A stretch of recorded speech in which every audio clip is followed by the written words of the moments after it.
Mary Joseph, assistant editor, വിജയ കർണാടക. ശരിയാണ്, എനിക്ക് office എനിക്ക് എൻ്റെ ഡ്യൂട്ടി 5 മണിക്കാണ് തുടങ്ങുന്നത്. അപ്പോൾ അതിന് മുന്നേ എത്തണം. അതുകൊണ്ടാണ് ഞാൻ ഒരു അപേക്ഷ നൽകുന്നത്. എനിക്ക് വേഗം പറഞ്ഞേക്കണം. അതുകൊണ്ടാണ് ഞാൻ വേഗം സംസാരിക്കുന്നത്.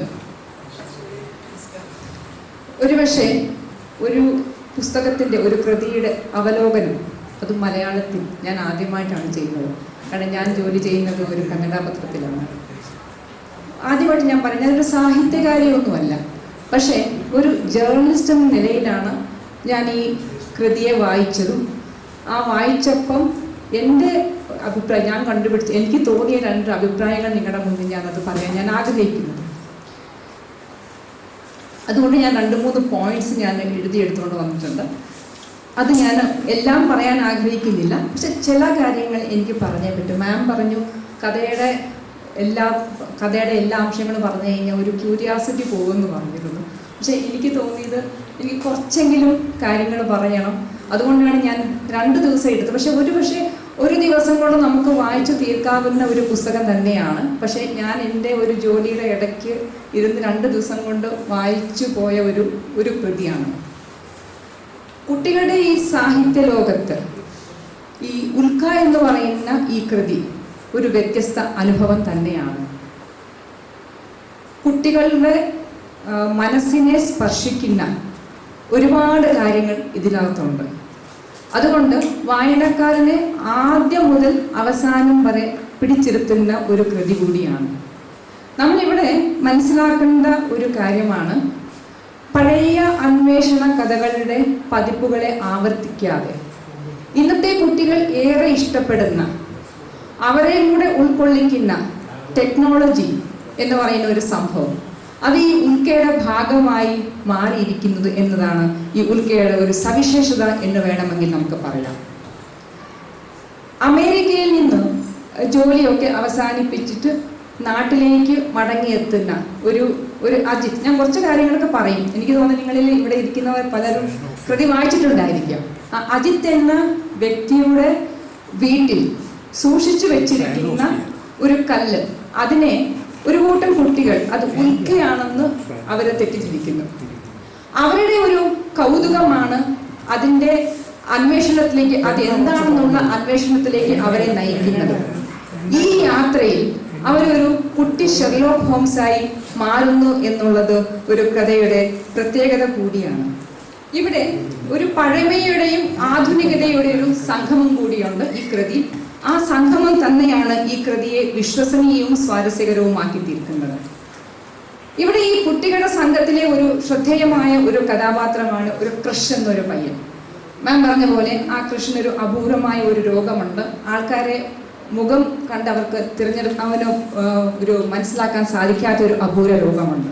പക്ഷെ ആ അപൂർവ രോഗത്തിൻ്റെ പിടിയിൽപ്പെട്ടപ്പോഴും ആ കുട്ടി തൻ്റെ ബുദ്ധിശക്തിയാലും തൻ്റെ അന്വേഷണ ശേഷിയാലും ആ കഥയുടെ പുറകിലേക്ക് പോകുന്ന, കഥയുടെ വാസ്തവം സത്യം എന്താണെന്ന് അതിൻ്റെ അന്വേഷണമായിട്ട് പോകുന്ന ഒരു കഥയാണ്.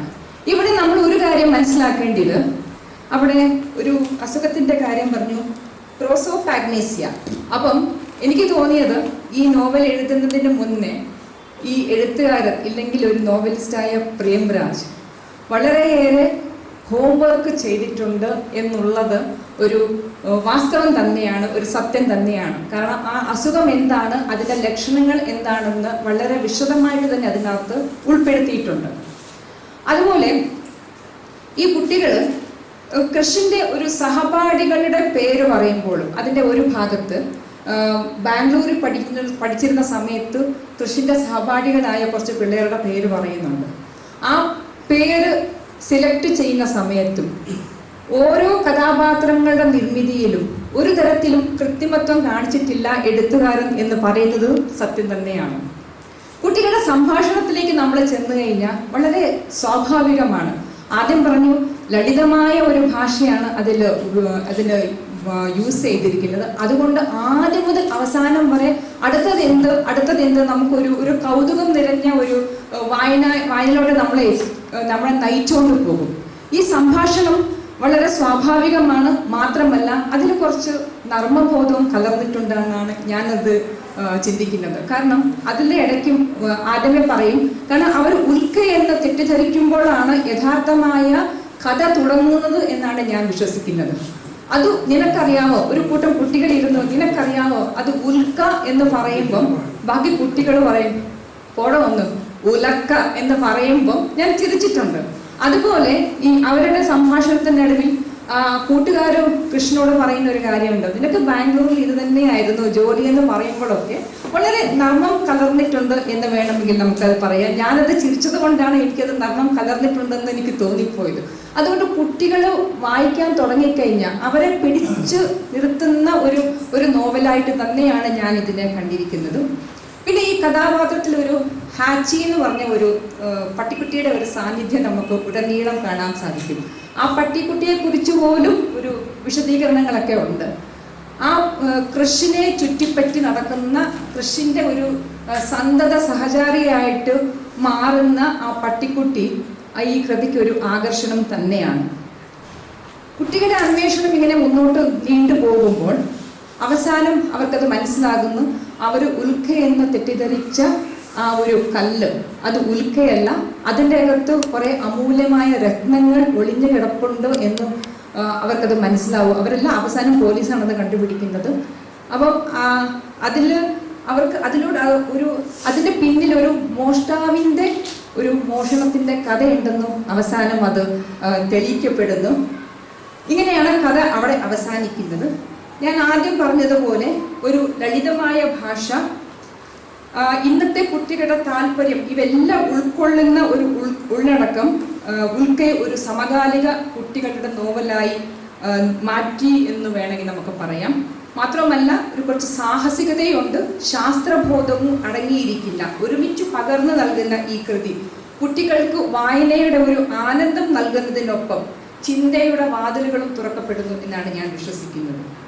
ഞാൻ കഥയുടെ എല്ലാം ഡീറ്റെയിൽസിലോട്ട് പോയില്ല. പക്ഷെ ഒരു കാര്യം എനിക്കതിൻ്റെ ഒരു മറുവശം കൂടി എനിക്ക് പറയാനുണ്ട്. നമ്മളെപ്പോഴും ഒരു പോസിറ്റീവ് സൈഡ് മാത്രം പറഞ്ഞാൽ പോരല്ലോ, കുറച്ചൊരു അതിനെന്തെങ്കിലും കാണുമല്ലോ. എനിക്ക് തോന്നി കഥ നോവൽ എഴുതി കഴിഞ്ഞിട്ട് പ്രേംരാജ് ഒന്നും കൂടെ ആരെക്കൊണ്ടെങ്കിലും ഒന്ന് വായിപ്പിക്കേണ്ടിയിരുന്നു. കാരണം അതിൽ ചെറിയ പ്രൂഫ് മിസ്റ്റേക്സ് ഒക്കെ വന്നിട്ടുണ്ട്. കാരണം ഞാനത് പറയാൻ കാരണം ഞാനൊരു പത്രപ്രവർത്തക ആയതുകൊണ്ട്, ജേർണലിസ്റ്റ് ആയതുകൊണ്ട് സ്വാഭാവികമായിട്ട് എൻ്റെ ശ്രദ്ധ എപ്പോഴും പോകുന്നത് ഭാഷയിലോട്ടാണ്.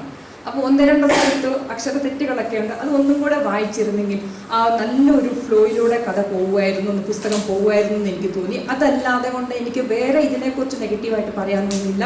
നല്ല കഥയാണ്. കാരണം ഇത് കുട്ടികൾക്ക് മാത്രമല്ല മുതിർന്നവർക്കും ഒരു പാഠം എന്നല്ല, ഒരു ഇൻട്രസ്റ്റ്, വായിക്കാൻ താല്പര്യം തോന്നുന്ന ഒരു പുസ്തകം തന്നെയാണ്.